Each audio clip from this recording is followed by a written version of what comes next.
स्वागत है आपको अपना YouTube चैनल मुकेश सर की पाठशाला में। आज हम लेकर के आए हैं एनपीएस और यूपीएस में क्या अंतर है और यह जो है यूपीएस 1 अप्रैल 2025 से लागू होने जा रहा है। तो एनपीएस जो है वो नेशनल पेंशन स्कीम के अंतर्गत आता है, जिसको हम लोग आमतौर पे न्यू पेंशन स्कीम भी बोलते हैं। और वहीं यूपीएस की अगर हम बात कर लें तो यूनिफाइड पेंशन स्कीम है। और इस दोनों में क्या अंतर है जिसको आज हम समझेंगे कि एनपीएस बेटर है या यूपीएस बेटर है। तो चलिए हम एक एक चीज़ को जानते हैं और समझते हैं। तो एनपीएस जो है यह एक बाजार आधारित निवेश योजना है जिसमें रिटर्न बाजार की स्थितियों पर निर्भर करता है।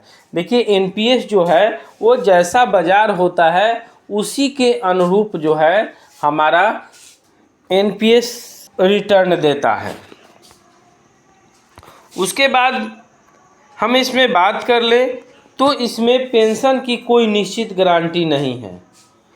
अब ये बड़ा अजूबा बात है कि इसमें पेंशन की कोई गारंटी नहीं। और तो यहाँ जब आप समझिएगा बहुत सारे ऐसे हमारे शिक्षक साथी कर्मचारी जो है रिटायर हो रहे हैं और उनको एनपीएस के रूप में जो पेंशन वर्तमान में मिल रहा है वो 1000 से 2000 रुपये तक ही मिल पा रहा है, क्योंकि अभी हमने पहले ही बात कही है कि यह बाजार आधारित निवेश योजना है जिसमें रिटर्न बाजार की स्थितियों पर निर्भर करता है। यानी बाजार में अगर उछाल होगा तो उसके आधार पर हमारा परसेंटेज जो है वो अच्छा मिलेगा। आगे हम बात कर लें तो इसमें जो निवेश का जो विकल्प है इक्विटी, ऋण और अन्य बाजार से जुड़े फंड में निवेश का विकल्प मिलता है। ये अलग अलग तरह के बाजार से जुड़े हुए जो फंड होते हैं उनका निवेश का विकल्प भी इसमें मिलता है। यह निजी और सरकारी दोनों तरह के कर्मचारियों के लिए है। यानी निजी कंपनियां जो है वो भी प्रेजेंट में एनपीएस काटना शुरू कर रही है। हालांकि और इसमें क्या होता है कि 10% जो है वो कर्मचारी का होता है और 10% सरकार, दोनों के तरफ से ये योजना दिया जाता है। तो ये है एनपीएस का एक छोटा सा समरी। इसका डिटेल्स मैं नेक्स्ट वीडियो में आपको एक एक करके एक एक बातें हम चर्चा करेंगे। आगे हम बात कर ले यूनिफाइड पेंशन स्कीम की। तो यह जो है यह एक गारंटेड पेंशन योजना है। नहीं, इसमें निश्चित है कि आपको कितना पेंशन मिलेगा, जिसमें सरकारी सुरक्षा के कारण कम जोखिम होता है।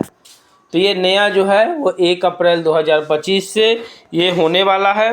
सरकार के द्वारा संरक्षित नियोक्ता सरकार का योगदान एनपीएस से अधिक है। जो हमारा सरकार का योजना जो है वो 10% एनपीएस में मिलता है, लेकिन इसमें अधिक है और इसमें एक निश्चित पेंशन भी मिलती है।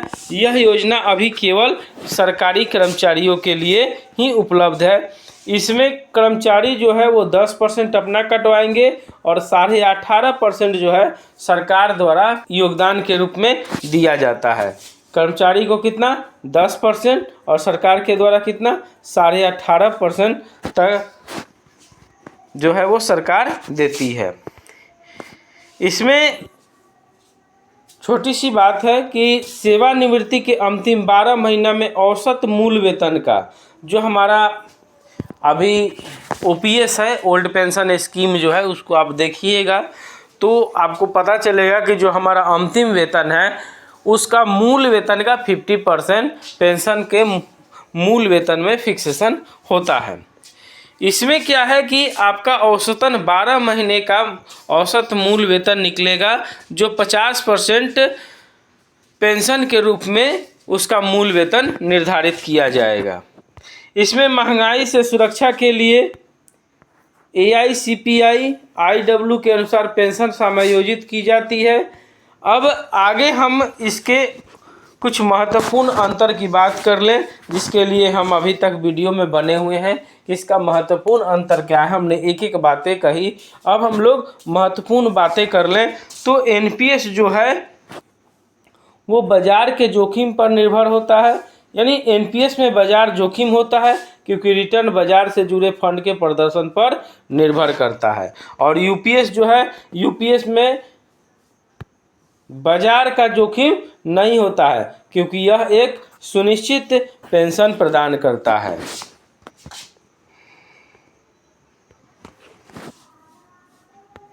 एनपीएस में जमा किए गए कोष का 60% एक मुश्त निकाला जा सकता है और यूपीएस में प्रत्येक 6 महीने में पूरी सेवा के लिए अंतिम आहरित मासिक वेतन का 1/10वां भाग कर्मचारी को दिया जाता है। तो यूपीएस में क्या होता है कि प्रत्येक 6 महीना की जब आपकी सेवा पूरी होगी तो अंतिम आहरित मासिक वेतन का 1/10वां हिस्सा कर्मचारी को वो मिल जाता है। महंगाई से सुरक्षा की अगर हम बात कर लें तो महंगाई में एनपीएस में महंगाई के खिलाफ सुरक्षा के लिए कोई स्वचालित डीए वृद्धि का प्रावधान नहीं है, लेकिन यूपीएस में औद्योगिक श्रमिकों के लिए या अखिल भारतीय उपभोक्ता मूल्य सूचकांक, जिसको हम लोग AICPI IW के आधार पर पेंशन को समायोजित करके मुद्रास्फीति सुरक्षा प्रदान करता है। यदि हम इसको संक्षिप्त में कहें तो एनपीएस बाजार से जुड़े निवेशों के कारण संभावित रूप से उच्च रिटर्न प्रदान करता है, जबकि यूपीएस सुनिश्चित लाभ और मुद्रास्फीति पर केंद्रित होता है। तो ये था आपका एक संक्षेप में जानकारी। वैसे इसका डिटेल्स जानने के लिए आप हमारे चैनल पर बने रहिए। चैनल पर यदि नए हैं तो चैनल को सब्सक्राइब कीजिए, लाइक कीजिए, शेयर कीजिए। मैं आपको नेक्स्ट वीडियो में इसका विस्तृत जानकारी आपके समक्ष लेकर आऊँगा। धन्यवाद।